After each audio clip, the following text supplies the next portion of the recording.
Bom, gente, esse é o terceiro vídeo da série de sistema cardiovascular. Então, vamos estudar um pouquinho sobre como que ocorre a função bioelétrica do coração.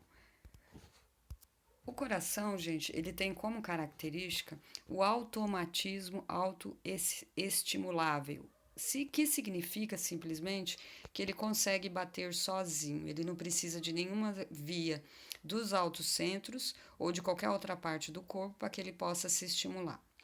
A única coisa que vai fazer com que ele se estimule é a presença de hormônios, a presença de emoções e, além disso, a presença de algumas substâncias que pode alterar esse batimento e essa força de contração.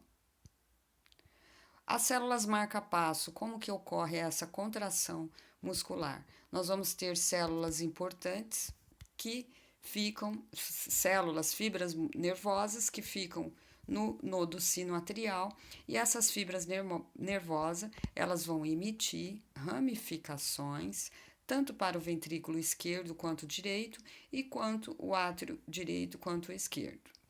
Então, aqui nós vamos ver feixes, um feixe posterior, um feixe superior, onde nós vamos ter a propagação do potencial de ação, ou seja, do potencial de ação que vai fazer com que ocorra essa contração das fibras musculares. Essas células, gente, são chamadas de células condutoras e denominada de sistema His-Purkinje. Então, são elas e elas funcionam como o coração ele se contrai, as fibras se contraem momentaneamente, de uma vez, ela é chamada de grande sincício. Grande sincício é justamente isso.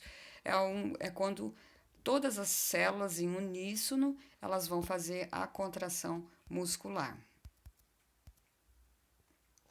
Então, gente, esse sistema, o sistema His-Purkinje, ele vai dar início aos batimentos cardíacos e vão determinar a força de contração e a frequência. E além disso, o ritmo com que esse coração vai bater. Então, nós vamos ter uma ação na despolarização lenta e progressiva e um limiar. Esse limiar vai iniciar o potencial de ação. Então, aqui vemos dois grandes sincício, o nodo atrioventricular e o nodo sinoatrial, onde vão ocorrer esses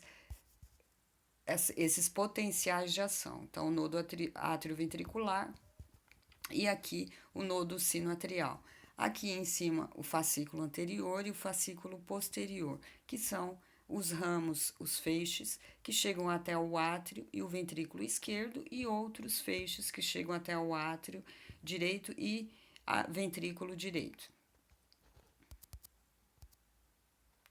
Então, se ocorre impulsos que não foram suficientes para que esse miocárdio se contraia, vai haver outros tipos de mecanismos latentes, que vão fazer com que façam a homeostasia da função do ritmo cardíaco. Então, nós vamos ter um mecanismo de proteção que pode controlar as falhas, que pode controlar os desequilíbrios, garantindo que ocorra a atividade cardíaca, a atividade do ventrículo.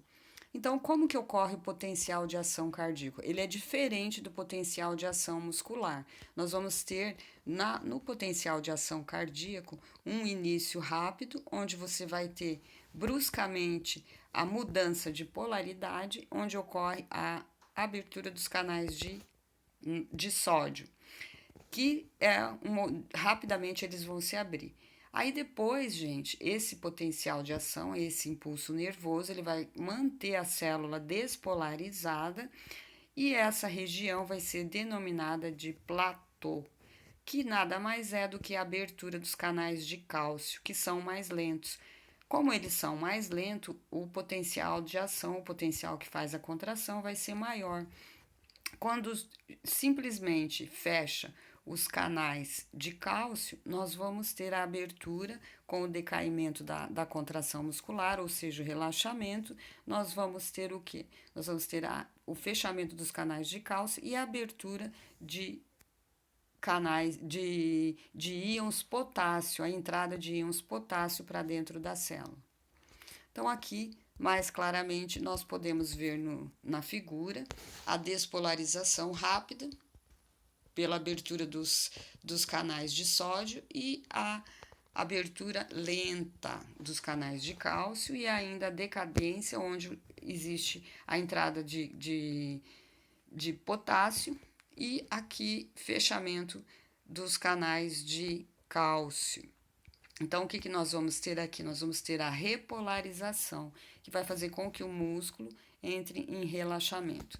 Depois, em seguida, nós vamos ter um período refratário e novamente a contração. Esse período refratário é justamente o período onde ocorre essa repolarização. É um período em que o músculo fica relaxado. Então, existe, gente, para que esse platô, essa região onde ocorre a abertura dos canais de cálcio sejam fechados e assim não fazer o aumento dessa contração. Então, alguns medicamentos, eles vão fechar esses canais, os canais de cálcio. Quais são eles? As benzodiazepinas, o verapamil, a nifedipina e a amlodipina. Todos esses são importantes no tratamento, principalmente da diminuição da contração muscular para a prevenção do infarto agudo do miocárdio. Então, a principal delas, aqui a gente pode ver na figura, como que ocorre esse bloqueio do canal de cálcio, evitando que ocorra essa despolarização prolongada e, consequentemente, uma contração muscular muito forte, gerando a arritmia cardíaca. Os potenciais de ação cardíaca, gente, eles possuem três fases principais que ocorre. Nessa figura dá para ver rapidamente como ocorre. Ocorre uma despolarização e uma repolarização. Há ainda um período refratário, que é aquele onde ocorre o relaxamento muscular e novamente ele volta a se contrair. Então, aqui nós estamos vendo a curva que ocorre no eletrocardiograma. Como que ocorre essa geração de um estado polarizado? Então, nós vamos ter o meio interno torna-se mais negativo, o que vai atrair a célula, o cálcio, o potássio para dentro da célula. Ocorre, então, o potencial de ação de equilíbrio, que seria entre menos 60 a 95 milivolts.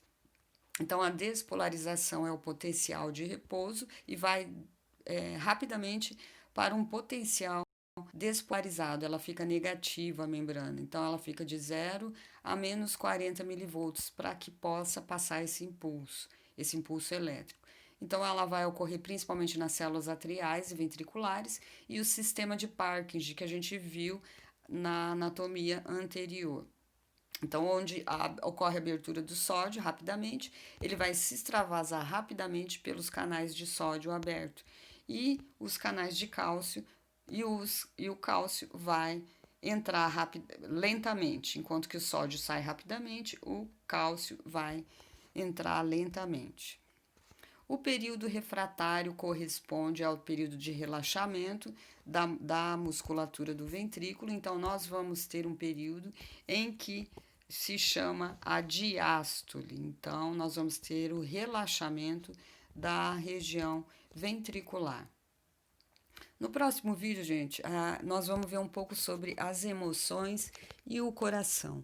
Qual é a função do coração, principalmente em doenças emocionais ou das desarmonias do coração que acabam se relacionando às emoções.